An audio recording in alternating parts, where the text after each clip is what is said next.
El espíritu del iluminismo. Para los pensadores del iluminismo, todos los aspectos de la vida y la obra del hombre estaban sujetos a examen crítico. Las diversas ciencias, la revelación religiosa, la metafísica, la estética, etc.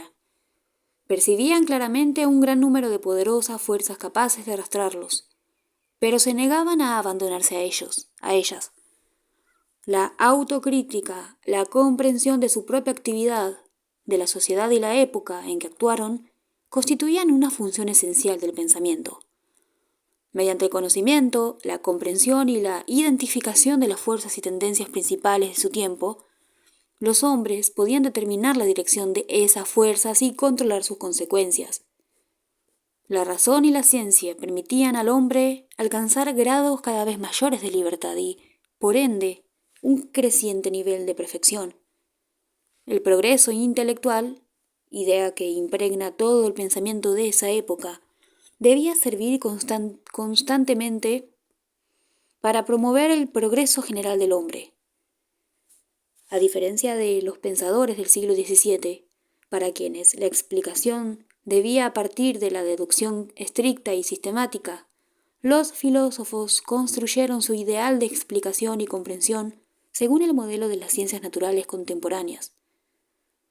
No se inspiraban en Descartes, sino principalmente en Newton, cuyo método no era la deducción pura, sino el análisis. Newton estaba interesado en los hechos, en los datos de la experiencia. Sus principios y el objetivo de sus investigaciones descansaban sobre todo en la experiencia y la observación. Para resumir, tenía una base empírica. El fundamento de sus indagaciones era la suposición de que en el mundo material rigen el orden y la ley universales. Los hechos no son una mezcla caótica y fortuita de elementos separados. Por el contrario, parecen incorporarse a ciertas pautas y presentar formas, regularidades y relaciones definidas. El orden es inmanente al universo, creía Newton, y no se lo descubre mediante principios abstractos, sino mediante la observación y la acumulación de datos. Esta es la metodología que caracteriza al siglo XVIII, y su enfoque peculiar la distingue de la que adoptaron los filósofos continentales del siglo XVII. Condillac, por ejemplo, en su tratado de los sistemas de 1749, basándose en Locke, justifica explícitamente esta metodología y critica a los grandes sistemas del siglo XVII por no haber adherido a ella. Para todos los fines prácticos, los racionalistas del siglo XVII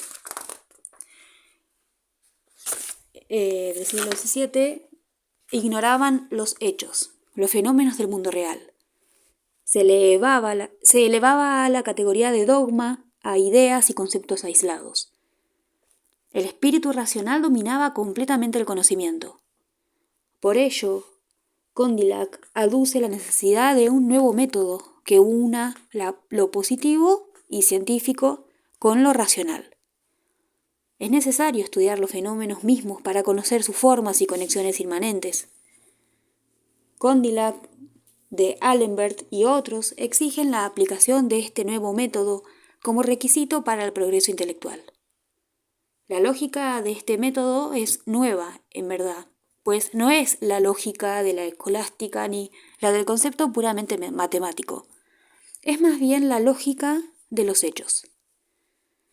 Después de observar el proceder real de la ciencia, los filósofos concluyeron que la síntesis de lo positivo y lo racional no era un ideal inalcanzable, sino plenamente realizable. Las ciencias de la naturaleza estaban demostrando su propia validez. Podía percibirse claramente su progreso como el resultado de la marcha triunfal del nuevo método científico.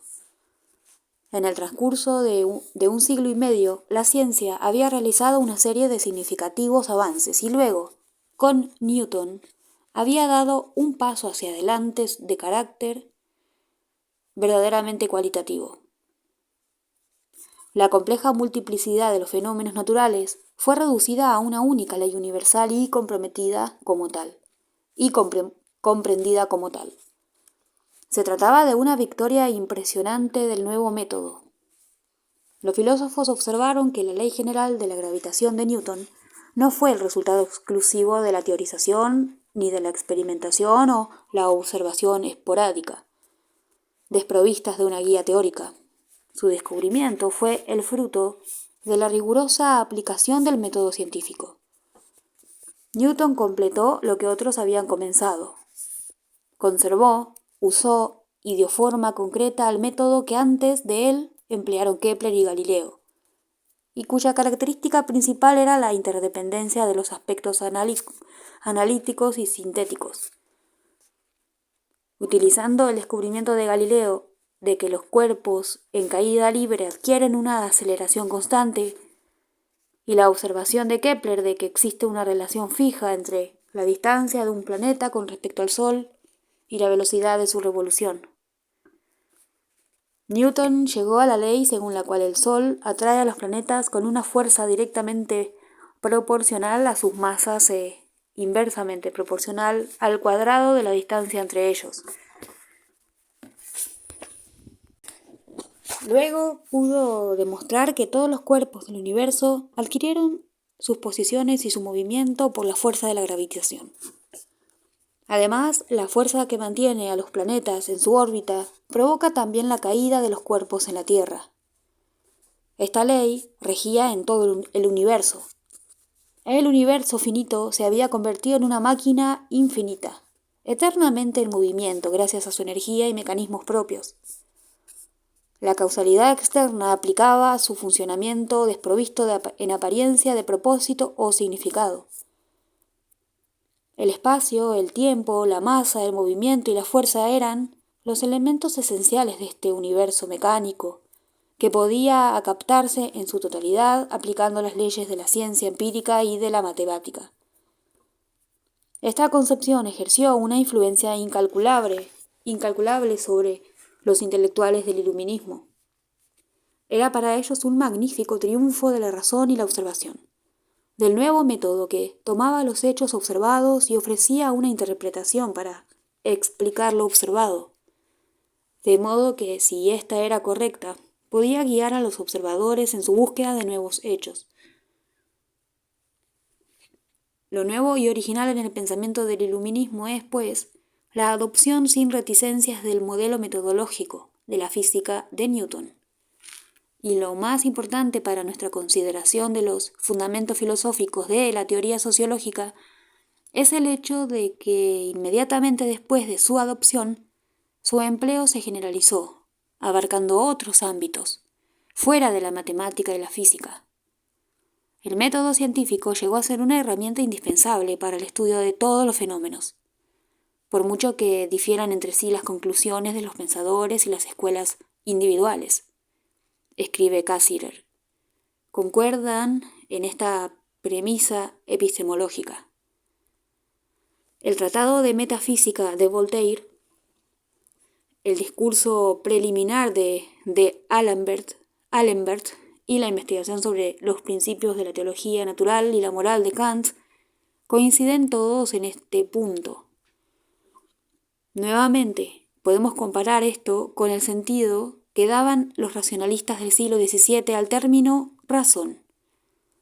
Según Descartes, Spinoza y Leibniz, para elegir a los pensadores más típicos de ese periodo, la razón era el dominio de las verdades eternas, que lo son tanto para el hombre como para Dios. No era hasta la concepción del siglo XVIII que, según sostiene Cassirer, tomaba la razón en un sentido diferente y más modesto. Ya no es la suma total de las ideas innatas anteriores a toda experiencia y reveladoras de la esencia absoluta de las cosas. Ahora se la considera más como una adquisición que como una herencia. No es el cofre de la mente en el que se halla atesorada la verdad como una moneda. Es más bien la fuerza intelectual original que guía el descubrimiento y la determinación de la verdad. Todo el siglo XVIII entiende la razón en este sentido, no como un sólido conjunto de conocimientos, principios y verdades, sino como una especie de energía, una fuerza, que solo es totalmente comprensible en su acción y en sus efectos. La razón no se inclina ni ante lo meramente fáctico, los simples datos de la experiencia, ni ante las evidencias de la revelación, la tradición o la autoridad. La razón, junto con la observación, es un medio para el logro de la verdad. Aún los autores de la enciclopedia tenían sobre ella este punto de vista. No serviría solamente para brindar conocimiento e información, sino también y en especial para cambiar el modo tradicional de pensar. El cambio, en verdad, se hizo cada vez más evidente y entonces se aplicó el análisis de los fenómenos y problemas psicológicos y hasta sociológicos. Era indudable que también en estos campos la razón se convertía en un instrumento poderoso, si se empleaba el método especial consistente en el análisis de elementos separados y la reconstrucción sintética. Los pensadores del siglo XVIII conocían dos tendencias filosóficas e intelectuales del siglo anterior, que habían permanecido relativamente aisladas una de otra y que, por ende, no se habían influido recíprocamente, de manera significativa. La filosofía racionalista por una parte y la filosofía empirista por la otra. Descartes ejerció una influencia fundamental en el surgimiento de la primera corriente, mientras que Galileo apeló a la experimentación y Bacon explicó sus virtudes particulares. Una manera de considerar el aporte especial del iluminismo es, pues, señalar su constante esfuerzo por fundir esos enfoques filosóficos distintos, logrando así una metodología unificada. Los filósofos creían haber sintetizado los mejores elementos de ambas corrientes filosóficas. La filosofía empirista tuvo un profundo ascendiente sobre el pensamiento de estos hombres. Desde este punto de vista, la influencia de John Locke, el gran exponente del empirismo, fue casi tan importante como la de Newton. Puesto que la obra de Locke desafió ciertas ideas predominantes y como su propio enfoque fue luego puesto en tela de juicio por otros, será útil examinar brevemente la teoría de este pensador acerca del origen de las ideas. En su famoso ensayo sobre el entendimiento humano, Locke sostenía, en oposición a algunos de sus contemporáneos, que las ideas no son innatas en la mente humana. Por el contrario, al nacer, la mente es una tabula rasa, esto es, se halla en blanco y vacía. Solo a través de la experiencia penetran en ella las ideas. La función de la mente es reunir las impresiones y los materiales que suministran los sentidos. Según esta concepción, el papel de la mente es esencialmente pasivo, con poca o ninguna función creadora u organizadora. Y es evidente que tal punto de vista debía prestar gran apoyo a los métodos empíricos y experimentales. Solo podía aumentarse el conocimiento ampliando las experiencias de los sentidos. Por otra parte, Locke promovió aún más el método científico consistente en concentrar la atención de las magnitudes medibles e ignorar los otros aspectos de los objetos investigados, al proponer una clasificación de las cualidades de la materia en primarias y secundarias. Es posible experimentar directa e inmediatamente la extensión, el número y el movimiento. En cambio, el color y el sonido no tienen existencia fuera de la mente del observador. Posteriormente, la epistemología de Locke condujo al idealismo y al escepticismo entre los filósofos ingleses, y al materialismo entre los franceses. En Inglaterra, el obispo Berkeley, por ejemplo, sostuvo que la distinción de Locke entre cualidades primarias y secundarias era muy dudosa y difusa. Ninguna cualidad tiene existencia fuera de la mente del que percibe. Esto equivalía a decir que la materia no existe, o al menos que no era posible demostrar su existencia en realidad. Su existencia. En realidad, Berkeley afirmaba que solo existe el espíritu y que este espíritu es Dios. Así se defendía al espíritu, el objeto de la religión, atacando a la materia, el objeto de la ciencia. David Hume dio un paso más. La mente no puede conocer nada fuera de sí misma. Por lo tanto, para el hombre, todo conocimiento del mundo externo es imposible. Examinaremos la obra de Hume más adelante, pues a partir de ella, Immanuel Kant dio comienzo a su propio sistema filosófico. Muchos filósofos franceses, en cambio, trasladaron las ideas de Locke al materialismo científico, proceso que estuvo relacionado probablemente con el rígido y caprichoso absolutismo imperante en Francia, y con el hecho de que éste fuera apoyado por la Iglesia. El materialismo aparecía como un arma ideológica efectiva contra el dogma de la Iglesia. Condillac expuso y desarrolló la teoría de Locke sobre el origen del conocimiento. El más consecuente a este respecto fue Holbach, quien rechazaba toda causa espiritual y reducía la conciencia y el pensamiento al movimiento de moléculas en el cuerpo material. Mientras que Helvesio, Holbach y La Mettrie fueron exponentes del materialismo, Condillac, aunque aceptaba la teoría de Locke en la mayoría de sus puntos esenciales, introdujo en ella importantes cambios, cuyas implicaciones iba a desarrollar Kant más tarde. En su descripción de las ideas de Condillac, Cassirer dice que la mente, a partir de los datos sensoriales más simples que recibe, adquiere gradualmente la capacidad de concentrar su atención en ellos, de contemplarlos y de distinguirlos, y de separarlos y combinarlos. Condillac atribuye, pues, un cierto papel creador y activo a la mente. El conocimiento se obtiene de alguna manera por medio de la mente y su capacidad de razonamiento. Mientras que la teoría de Locke atribuía un papel pasivo al observador, este era un mero receptor de impresiones sensoriales y su mente no desempeñaba un papel activo en la organización de las mismas.